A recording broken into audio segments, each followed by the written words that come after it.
پاکستانیوں جب سے علی امین گنڈاپور صاحب نے استعفیٰ دیا ہے اس کے بعد آپ دیکھ رہے ہیں کہ عمران خان سے صرف barrister safe, barrister Ali Zafar, barrister گوہر اور مشال یوسفزئی کو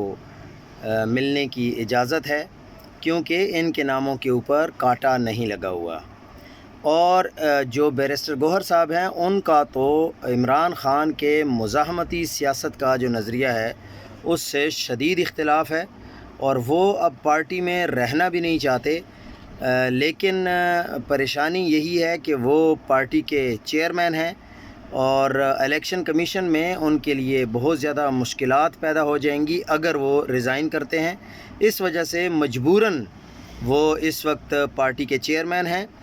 اور آپ نے دیکھا کہ وہ ایکٹیو بھی بالکل نہیں ہے۔ آپ کو صرف سلمان اکرم راجہ اور جنید اکبر اور شوکت بسرا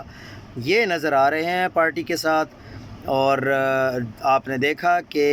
جو وزیر اعلیٰ کا انتخاب ہے اس میں نہ پہلے آپ کو کہیں نظر آئے بیرسٹر گوہر صاحب اور نہ ہی اس پروسیس کے دوران نظر آئے، اور انہوں نے عمران خان سے ملاقات کے بعد جو گفتگو کی ہے وہ بھی آپ دیکھ لیں کہ کس قسم کی ہے۔ وہ چونکہ سیاستدان تو ہیں نہیں، بس انٹیکٹ رکھنے کے لیے ان کو ایک عہدہ دیا ہے